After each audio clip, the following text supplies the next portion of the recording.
Efesios capítulo 2. Hoy vamos a terminar nuestro estudio de Efesios por el momento, ya que estamos terminando una sección muy importante.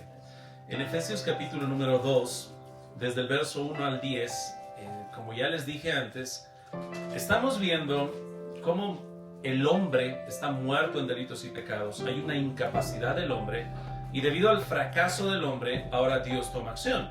Por eso luego hallamos, justo en el verso 4, pero Dios.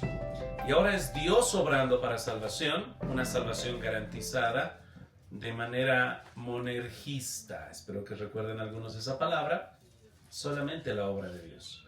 Y ahora Dios da salvación, vida eterna en Cristo Jesús, sentados en los lugares celestiales. Y ahora en la parte final que vamos a estudiar hoy, del verso número 8 al 10, vemos que somos una nueva criatura para buenas obras, para un nuevo andar. Antes estábamos muertos y andábamos como muertos en delitos y pecados. Pero ahora somos una nueva criatura. ¿Y cómo andan las nuevas criaturas? Vivas, ¿no? Ya no están muertas andando en pecado, están vivas en Cristo Jesús andando en buenas obras. Y eso es lo que vamos a ver el día de hoy. Y ya que estamos hablando del andar distintivo de un creyente, de una nueva criatura que se distingue totalmente del andar de alguien muerto, me gustaría preguntarte si tú puedes distinguir diferentes animales por su andar. Te voy a dar 3 nombres de 3 animales y dime si se puede distinguir o no. ¿Cómo andan los gorilas? Eso es fácil para decir a los niños. Me encanta trabajar con niños. Y un niño se va a poner un poco agachado y espero que coloque sus nudillos en el suelo, porque los gorilas andan con sus nudillos también. Siguiente animal. ¿Cómo anda un pingüino? Por favor, no me nombres a ningún hermano. Pero tienen otra manera muy distintiva de andar los pingüinos. ¿Y cómo anda un canguro? Pastor. Usted escogió los animales que tienen un caminar muy distintivo. Obviamente no podemos confundirnos. Si usted me muestra solamente las sombras y nos muestra cómo andan, ya vamos a reconocerlos. Es más, podemos ver las huellas y vamos a reconocer su andar. Pues aquí viene la gran exhortación, queridos hermanos. ¿Cómo es que podemos reconocer el andar de un animal, de un gorila, de un pingüino, y podemos reconocer a un canguro, y no reconocemos el andar de alguien que está vivo en Cristo Jesús y el andar de alguien que está muerto en delitos y pecados? Y eso es lo que la Biblia nos va a estar mostrando el día de hoy. Quisiera que por favor oremos y empecemos. Señor, te damos las gracias el día de hoy porque somos salvos solo por gracia, solo por fe. Este es un don, una misericordia, una condescendencia tuya, solamente por gracia. Y queremos pedirte, Señor, que ahora podamos nosotros ser sabios y podamos reconocer esta diferencia abismal, Señor. Como ahora nosotros, siendo nuevas criaturas en Cristo Jesús, tenemos que tener un andar completamente diferente. Y eso vamos a verlo en nuestro diario vivir. Pido, Señor, tu bendición por cada hermano y hermana y oramos en el nombre de Cristo Jesús. Amén. Amén. Bien, hermanos, leamos nuestro pasaje entonces del día de hoy. Dice la palabra de Dios, verso 8 hasta el 10, porque por gracia sois salvos por medio de la fe, y esto no de vosotros, pues es don de Dios. Y parece que aquí va a redundar, pero es necesaria esta aparente redundancia, porque el hombre es tan orgulloso que quiere robarle la gloria a Dios, así que tiene que decir Dios, no por obras, para que nadie se gloríe. Porque somos hechura suya, creados en Cristo Jesús para buenas obras, las cuales Dios preparó de antemano para que anduviésemos en ellas. La semana pasada estábamos teniendo un tiempo muy especial con el hermano Rodrigo que nos estaba visitando. Y estaba junto con su esposa llamada Reina y trajeron una pequeña, preciosa bebé. Yo le digo bebé y era una niña pequeña. ¿Recuerdan su nombre? Yo sé que algunos sí. Muy bien, se llamaba Haris. Se llama Haris. Y es muy lindo ese nombre porque prácticamente es una transliteración del griego que significa gracia. Y eso es lo que estamos viendo aquí. Así que cuando leemos Efesios capítulo número 2, en el verso número 8 dice, porque por gracia. Y aquí está esa palabra griega presentada. Es una gracia de Dios. Y dice, no la palabra de Dios, es esa gracia. Verso 8, porque por gracia sois salvos por medio de la fe, y esto no de vosotros, pues es, ¿qué dice? Don de Dios. Don. Ahora hablamos la palabra don o regalo. Y ahora no sé si esto va a ser aplicativo. Tal vez alguien dice, bueno, pastor, si le puso a su hija Charis, que significa gracia, yo le voy a poner a mi hijo la palabra griega que es para don, ¿no? O regalo. La palabra griega es doron. ¿Alguien le quisiera poner a su hijo doron? No suena tan bonito a veces, ¿no? Doron. Y esa es la palabra para regalo. Cuando vemos esa palabra griega doron, o que es un regalo, el diccionario o léxico Helps dice que esta palabra se enfoca en la gratuita naturaleza del regalo. No es algo causado por algo más.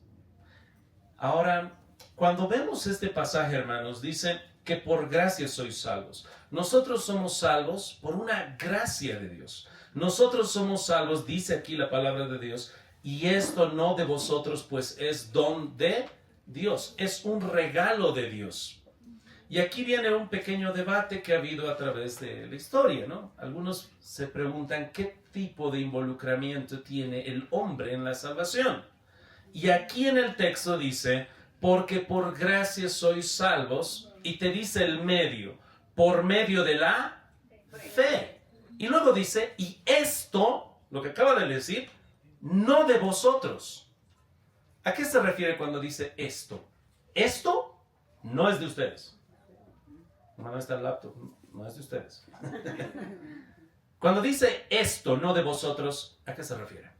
Y algunos dicen, bueno, algunos arminianos quieren hacer decir otra cosa.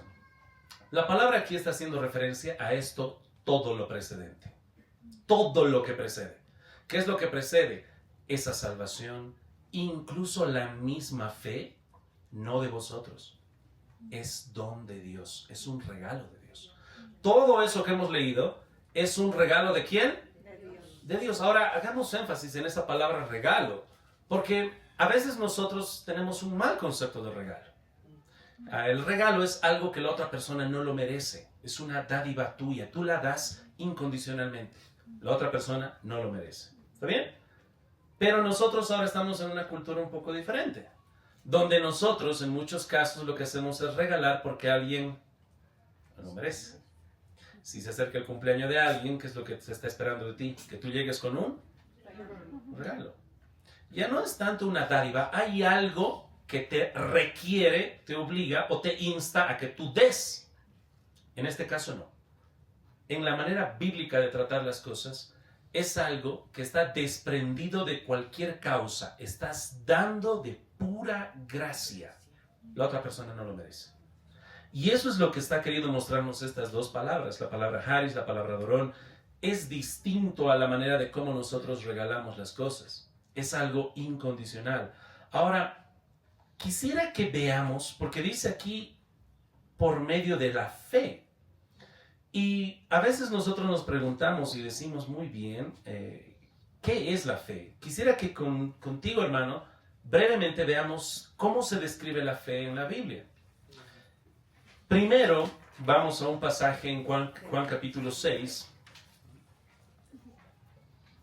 Juan capítulo número 6, hermanos. Y dice la palabra de Dios así. Juan capítulo número 6, verso 28. Jesús, por si acaso, hermanos, acaba de realizar una multiplicación de panes y peces.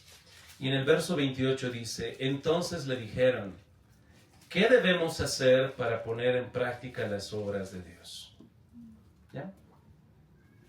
Ahora, imagínense ese cuadro, ayúdenme con su imaginación. Tenemos a un Cristo Jesús que está caminando sobre las aguas, está multiplicando peces y panes, y ahora vienen los judíos y le hacen la pregunta, ¿qué debemos hacer para poner en práctica las obras de Ellos están apelando a obediencia, ¿no? Las obras de Dios. ¿Qué debemos hacer? ¿Cuál es nuestra parte? Mi parte, ¿no? ¿Qué debo yo hacer para poner en práctica las obras de? Estamos hablando de obras. Estamos hablando de obediencia. Estamos hablando de todo eso, ¿verdad? La participación humana. ¿Qué dice la Biblia?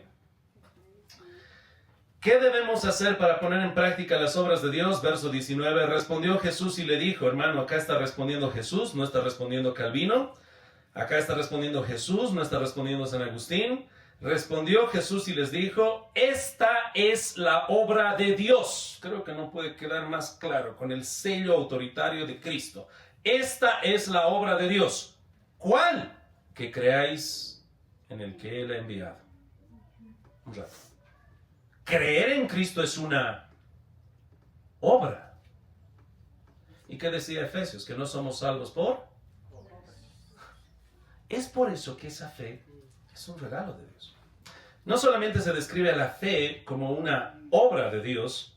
Si pasamos un poco más adelante en el libro de Hechos, dice la palabra de Dios, capítulo 17, Hechos 17. Y recuerda que nosotros estamos viendo muchos pasajes en la palabra de Dios. Sabemos que una persona tiene que creer y arrepentirse, tener fe y arrepentirse, creer en Cristo y arrepentirse. La fe y el arrepentimiento son dos caras de la misma moneda. Algunas veces te lo ilustro con una persona que se está casando, está diciendo sí a su esposa, exclusividad a su esposa, y al hacer el pacto de exclusividad con su esposa le está diciendo no al resto de mujeres. ¿Sí o no? Le dice sí a ti, no al resto. Muy bien. ¿Qué dice la palabra de Dios en Hechos capítulo número 17? Y el verso es el verso número 30. Pero Dios, en este gran discurso de Pablo, predicación, está predicando, mensaje evangelístico por si acaso. Pero Dios, habiendo pasado por alto los tiempos de esta ignorancia, ahora manda.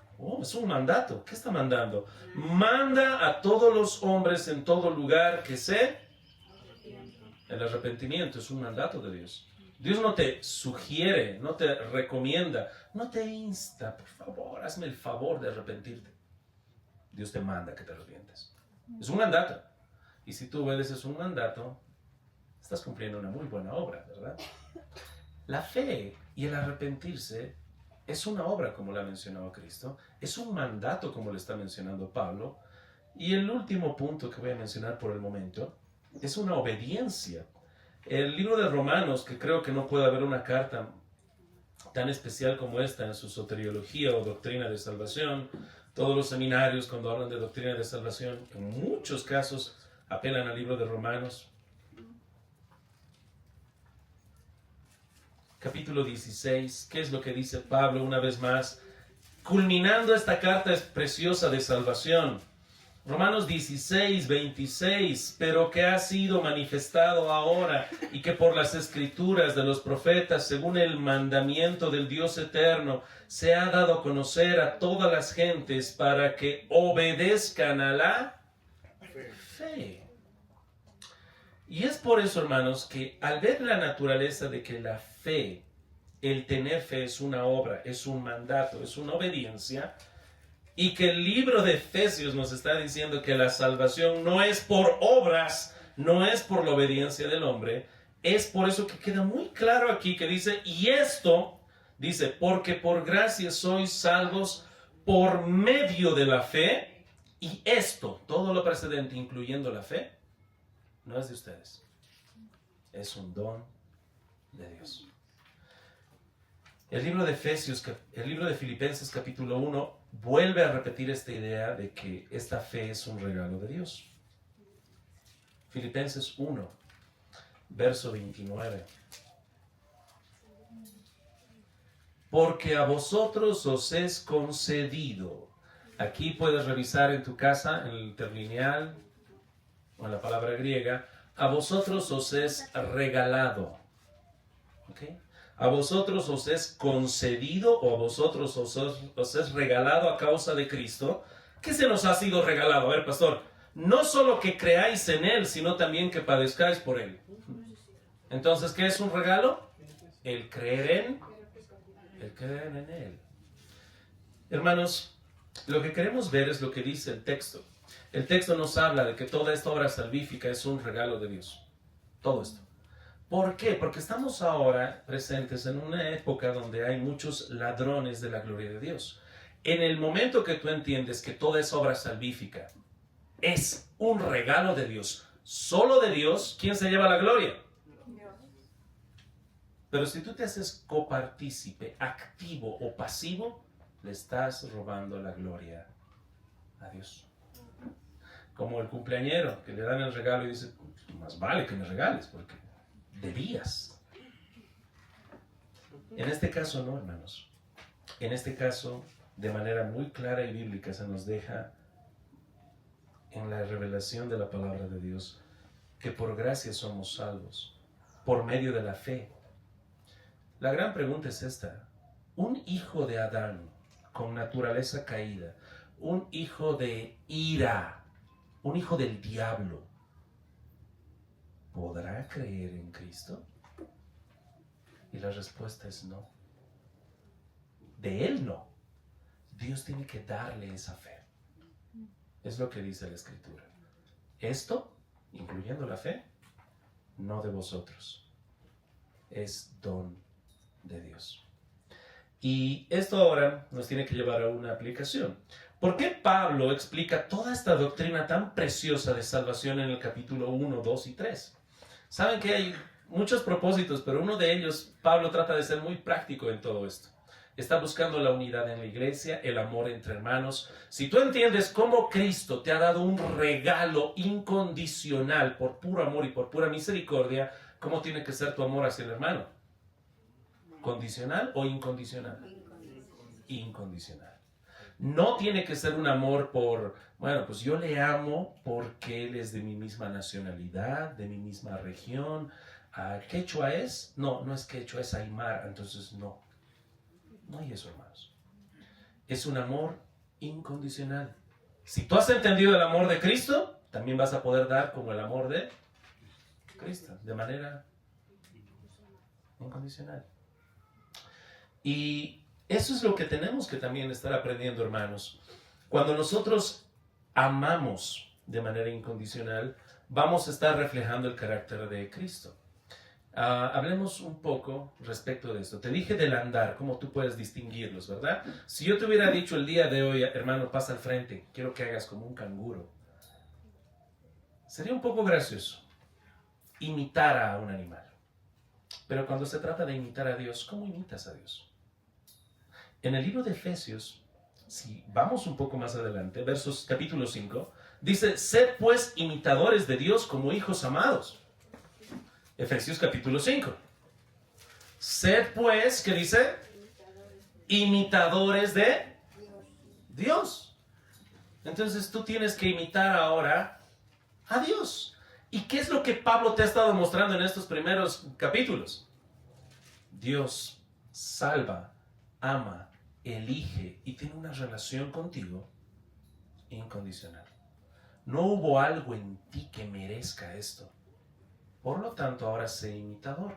Y si ves el capítulo 5, verso 1, sed pues imitadores de Dios como hijos amados. ¿Cómo puedes imitar a Dios? Ayúdame, hermano. ¿Cómo imitas? No quiero meterlos en problemas. Hace un tiempo atrás, no voy a revelar nombres, por si acaso, tuvimos una reunión de matrimonios. Y a mí se me ocurrió la peor idea que puedo tener en reunión de matrimonios. ¿Sabes qué dije? Dije, por favor, ahora los varones pónganse de pie, los maridos. Vamos a jugar una dinámica. Los maridos van a pasar al frente y van a imitar a sus esposas.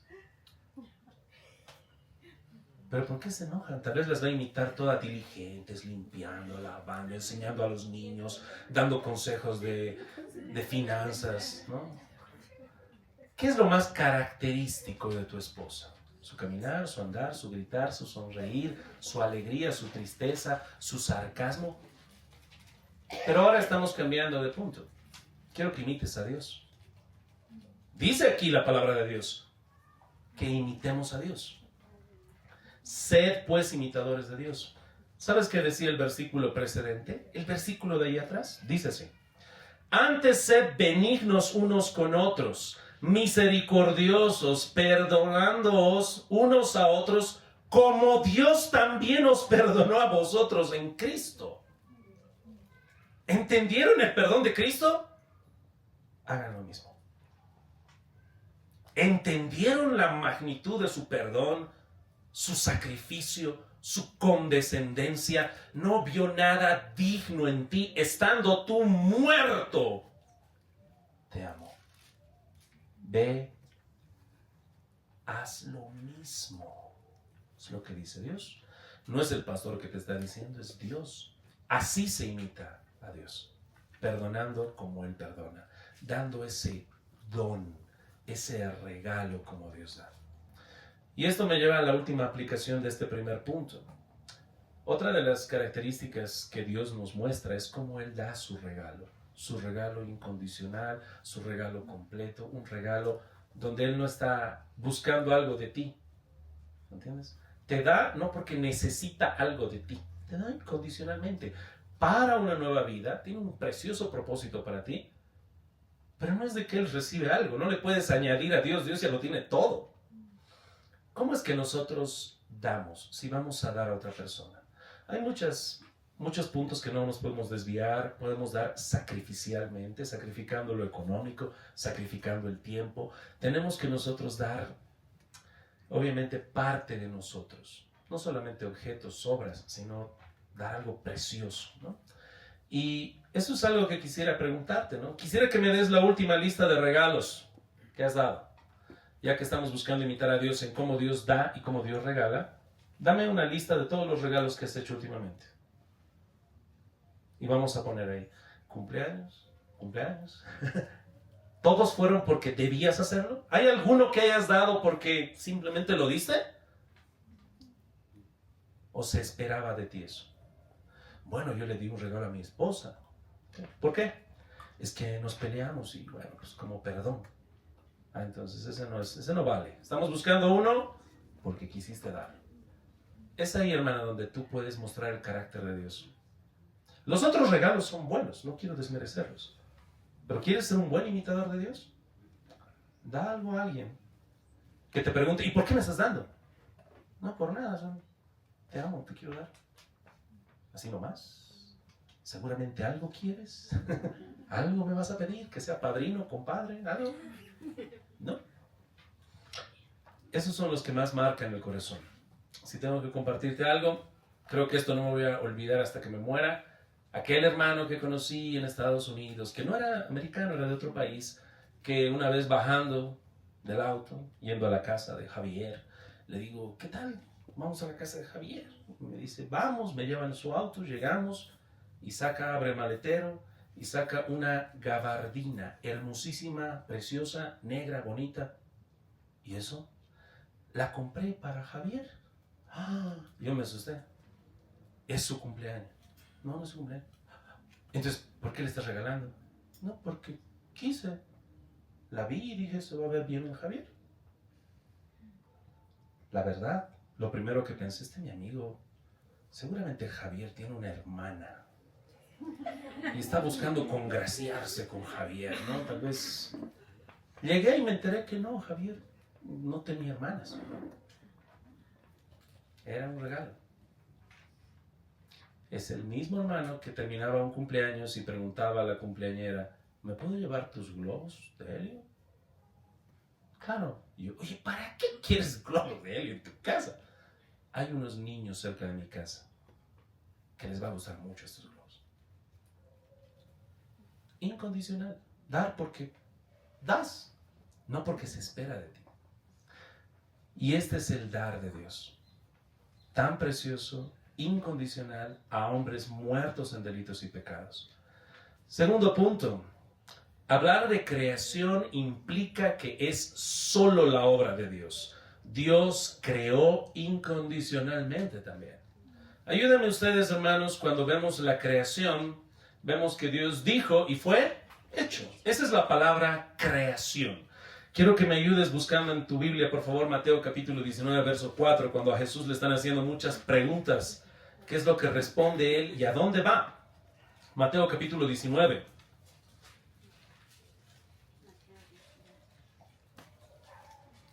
Verso 3. Entonces vinieron a él los fariseos tentándole, diciendo: ¿es lícito al hombre repudiar a su mujer por cualquier causa?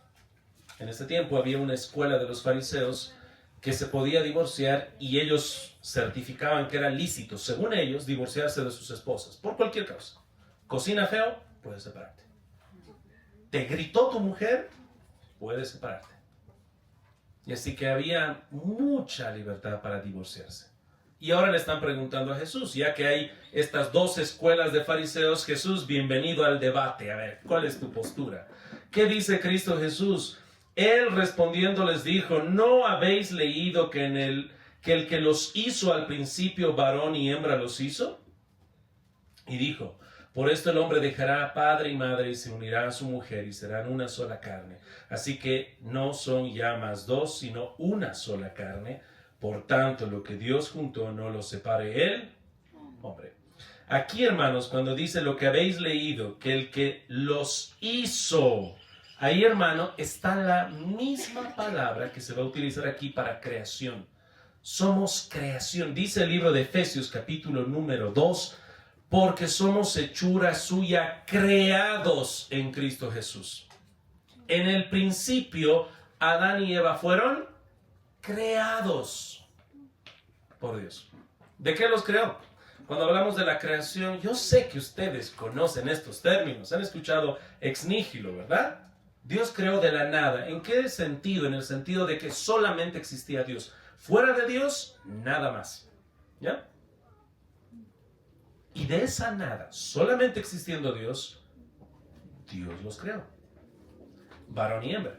Dime tú, en esa creación, ¿cuál fue la participación del hombre? ¿Ah? ¿Quién le ayudó a Dios? ¿Alguien fue su colaborador en creación? Cuando hablamos de creación, es solo Dios. Pero pastor dice ahí que tomó el polvo de la tierra, o sea, el polvo fue su ayudante. No, pastor, eso es ridículo. Fue solo Dios. Y esta terminología que vemos aquí, porque somos hechura suya, creados en Cristo Jesús. No tienes colaboración alguna en esta regeneración, pasar de muerte a vida. Hechura suya, creado en Cristo Jesús. Esta es la terminología. Creación implica que solamente la obra de Dios. Hace un tiempo atrás te conté que cuando yo era joven, estaba en una reunión en la iglesia que tenían los sábados, que se llamaba Las Águilas, ¿ya? Y decía el que la fundó, bueno, en sí, ahí dice Club Bíblico Nesher, ¿ya? Y decía, ¿qué significa? Son águilas. Y yo, qué bonito. Pero pasando los años, les conté a ustedes que cuando uno empieza a estudiar las palabras griegas, las palabras hebreas, se entera de cosas nuevas. Y ahí me enteré que la palabra Nesher no significa águila, específicamente. Significa, ¿qué significa, hermanos? ¿Se acuerdan? La palabra Nesher en hebreo significa buitre. Así que nosotros cuando éramos jovencitos teníamos un club bíblico que se llamaba Los Buitres.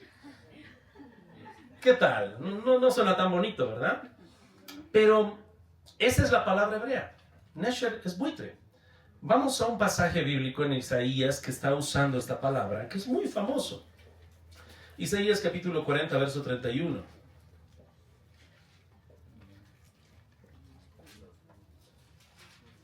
Desde el verso 30.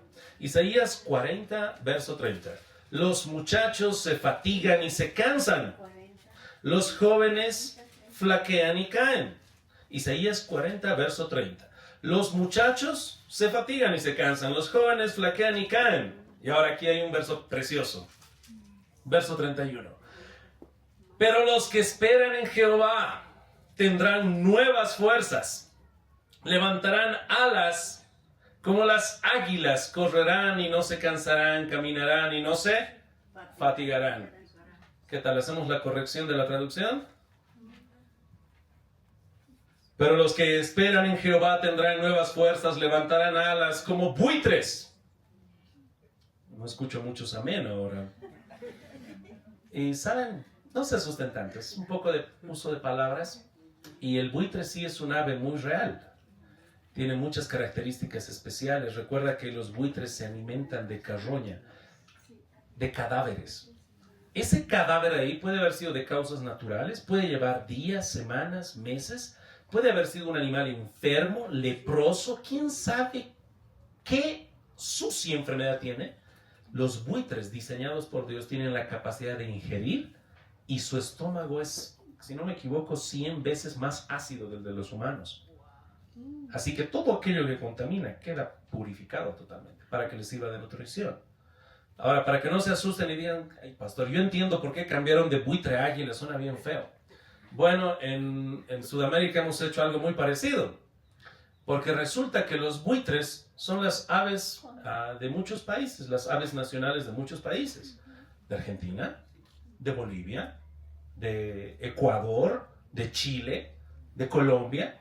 ¿De qué buitre estoy hablando? El cóndor es un buitre. Es una ave muy majestuosa y hermosa. ¿Saben, hermanos? Cuando tenemos aquí en el libro de Efesios capítulo número 2, verso 10, porque somos hechura suya. Hermanos, somos hechura suya, diseño suyo.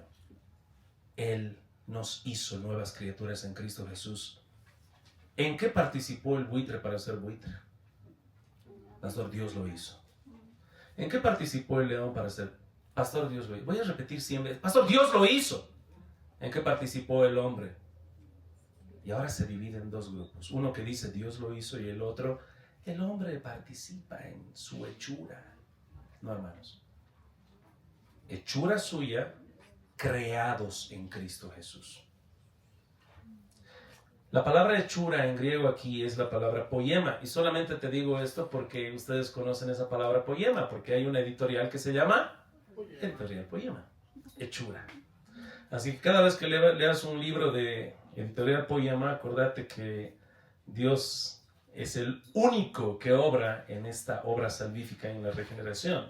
Luego dice creados en Cristo Jesús. Esta misma palabra creados griega que dice ktizos está también en Mateo 19:4 que ya hemos leído contigo. Solamente obra de Dios. Tenemos que ver esto, hermanos, porque estamos en una realidad donde muchas iglesias quieren robarle esta gloria a Dios. Una vez que tú ves que es solo Dios, la gloria se la lleva totalmente Él, no el hombre, es Dios. Hace un tiempo atrás, y para darte un ejemplo, hay un hombre que debate bastante en contra de la doctrina reformada, en contra de esta doctrina de la elección soberana de Dios, y se llama Leighton Flowers. Él tiene un ministerio que se llama Soteriology 101, que es soteriología, y siempre habla en contra de estas verdades que les estamos enseñando. Y al defender su punto, este hombre decía lo siguiente, como no puede evadir ver que la palabra de Dios dice elegidos, ¿no? Elegidos por Dios, elegidos desde antes de la fundación del mundo, que elegidos, que elegidos, que elegidos. Este hombre, así como muchas iglesias, ¿sabes lo que dijo este hombre? Él decía, les voy a explicar qué significa ser elegido, y no es algo incondicional. Gracias, hermano. Así que este hombre decía, no es algo incondicional.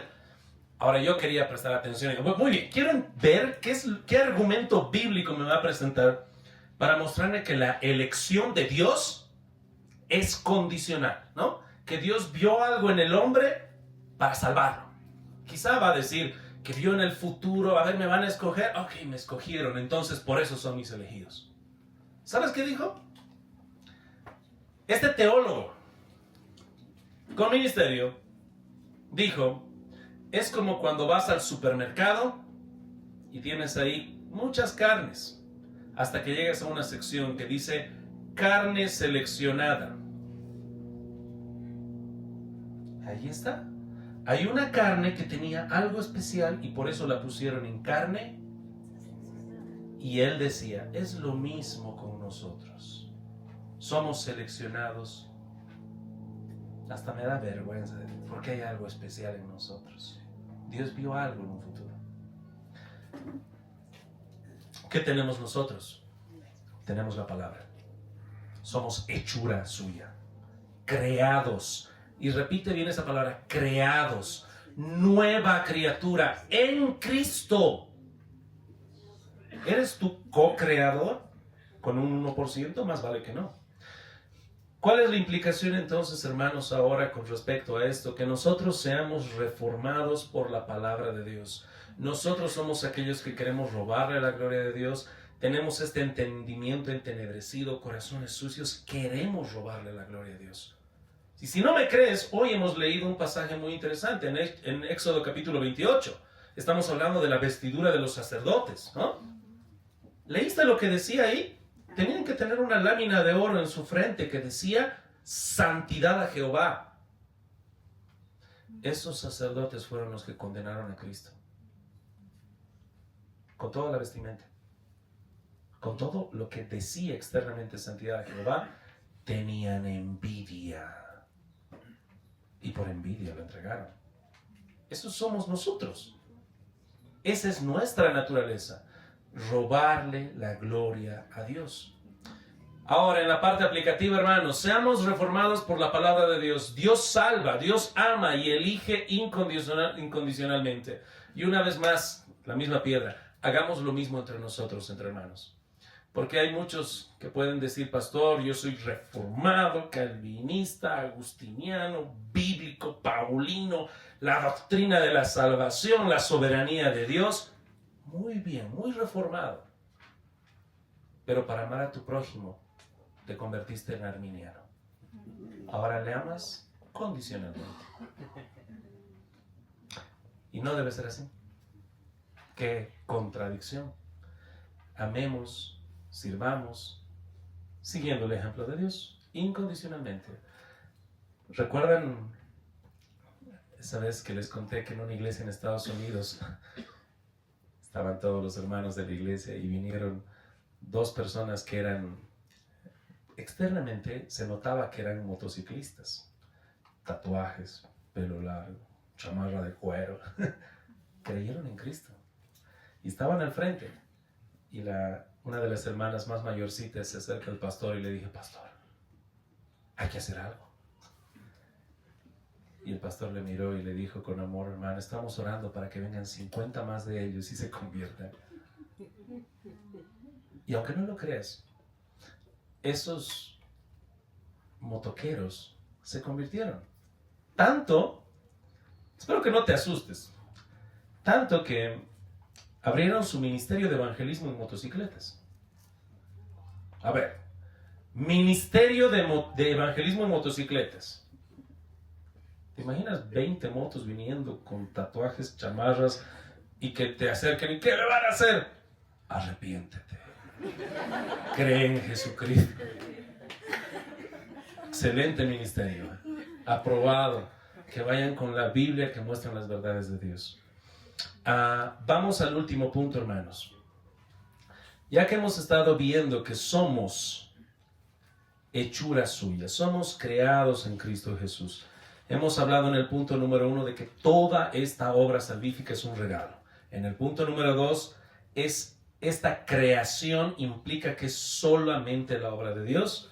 Terminamos con, bueno pues, el andar del creyente. Dice el verso 10, somos hechura suya, creados en Cristo Jesús, para buenas obras, las cuales Dios preparó de antemano para que anduviésemos en ellas. No somos salvos por las buenas obras, somos salvos para buenas obras. Es muy diferente, ¿ya? Así que, ¿cómo vamos a reconocer, hermanos? En el capítulo número 2, verso 1, está la palabra andar. Él os dio vida a vosotros cuando estabais muertos en vuestros delitos y pecados, en los cuales anduvisteis en otro tiempo. Si quieres ver muertos caminando, no tienes que ver la televisión, sci-fi, los muertos vivientes. Simplemente ve al mundo.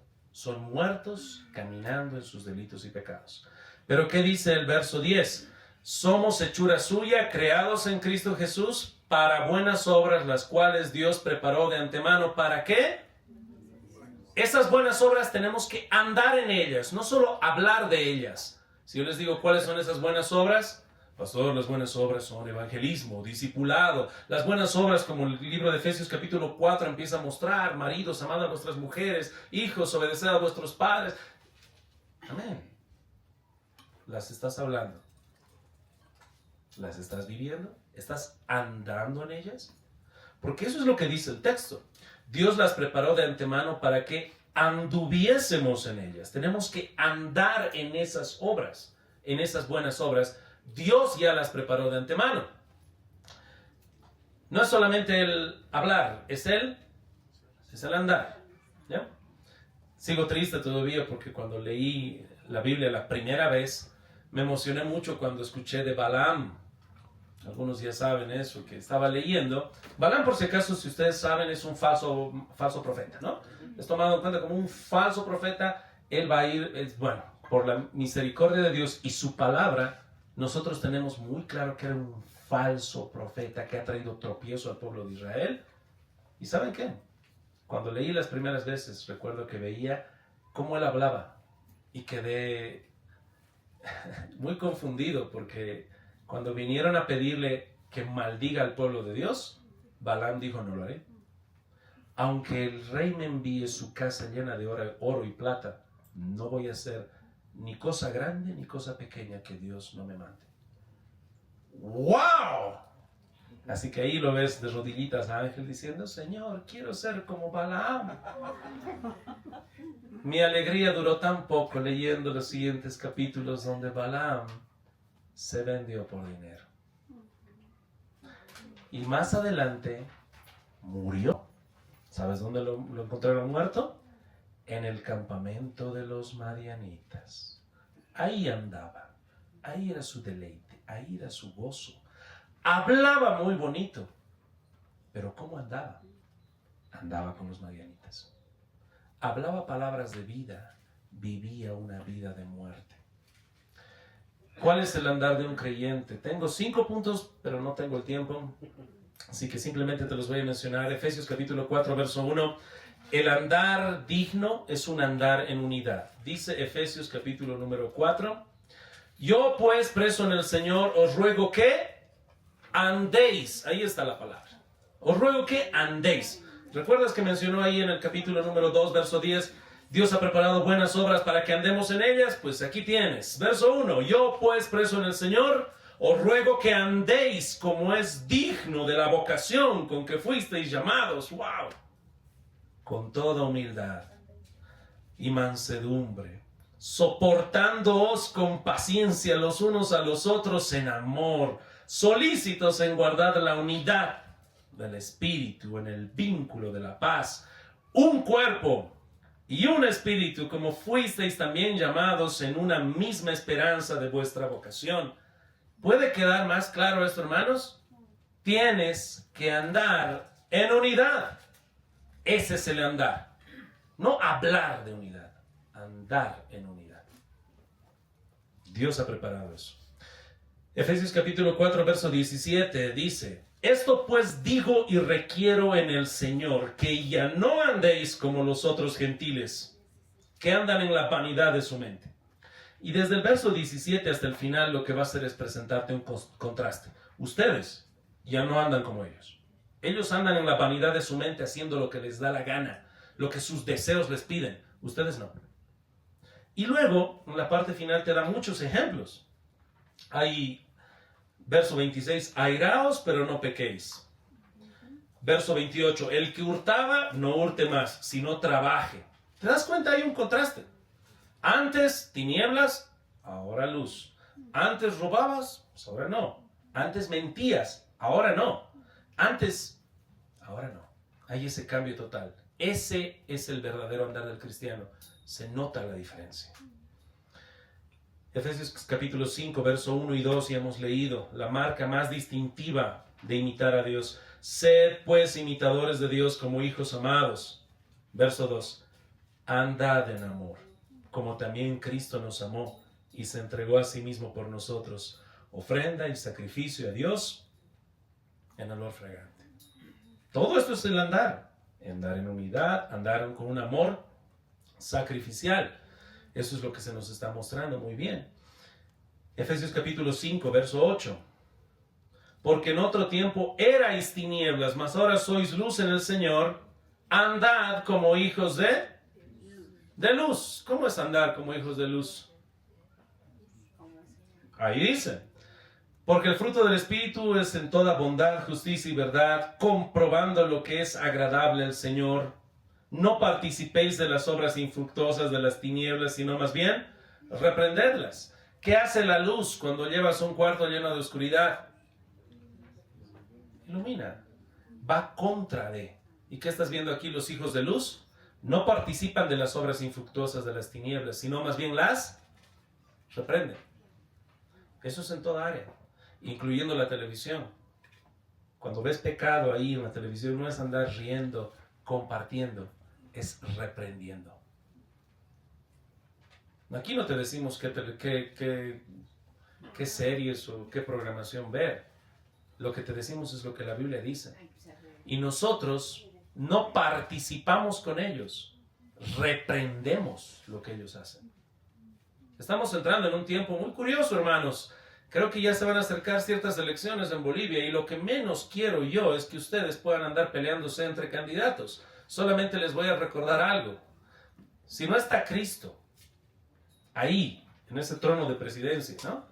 El resto estamos escogiendo candidatos del pantano. Todos están sucios. Todos están sucios. Todos. Nuestra labor es reprender las obras infructuosas de las tinieblas. Si somos hijos de luz, eso hacemos. Está en nuestra naturaleza. Tú prendes la luz y lo va a hacer. Es su naturaleza. Si eres hijo de luz, tú y yo tenemos que reprender. Pero ahora cuidado que salgan de aquí los grandes reprensores y salgan con sus espadas y sus Biblias pesadas a dar un bibliazo en la cabeza de alguien. No se olviden el contexto. Todo siempre fue en amor. ¿Fue en amor o no fue en amor? Claro. Como Pablo. Lleno de amor, pero hay que reprender. Ambas cosas. No te calles. Finalmente, Efesios 5, verso 15. Mirad pues con diligencia cómo andéis, no como necios, sino como sabios, aprovechando bien el tiempo porque los días son malos. Así que el último distintivo del andar de un creyente, este andar es que anda aprovechando bien el tiempo. ¿Cómo sabes que estás aprovechando bien el tiempo? ¿Cómo sabes que estás aprovechando bien el tiempo? Tienes que ver tu llamado. Querido hijo, voy a ponerle que tengo un hijito más, ya imagínense que se llama Ángel Junior. Ángel Junior, tienes una labor, me voy a ir de la casa, tú tienes que limpiar mi oficina. ¿Qué tiene que hacer? Limpiar mi oficina. Me voy 3 horas y vuelvo. ¿Qué ha estado haciendo esas 3 horas? Tiene que aprovechar él. Tiene que hacer lo que le he dejado hacer. No distraerse. Tiene que recordar su llamado. Aquí dice que un hijo de luz, alguien que es una nueva criatura, que anda en estas buenas obras que Dios ha preparado, está aprovechando bien el tiempo. No está andando como necio, está andando como sabio. Está redimiendo y aprovechando el tiempo. ¿A qué fuiste llamado, hermano? Si no estás haciendo lo que Dios te ha llamado, estás perdiendo el tiempo. Si no estás haciendo lo que Dios te ha llamado, tú estás perdiendo el tiempo. No estás redimiendo el tiempo. Lo estás perdiendo. Lo estás malgastando. Tienes que hacer lo que Dios te ha llamado a hacer. Dice la palabra de Dios de manera clara, ¿no? Aprovechando bien el tiempo porque los días son malos. Para terminar, hermanos, solamente mencionarles que seamos todos nosotros salvos, andemos como salvos en esas buenas obras y mostrémoslo con nuestro actuar, con nuestro andar, que no solamente sea nuestro hablar, que sea nuestra realidad.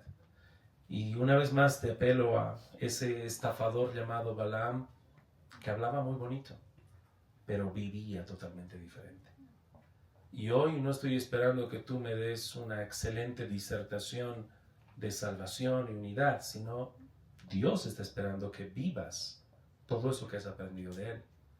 Los estafadores que andan por la calle, por la televisión y por internet, te dicen cosas que no son, incluso hasta te muestran que tienen cosas que genuinamente no tienen.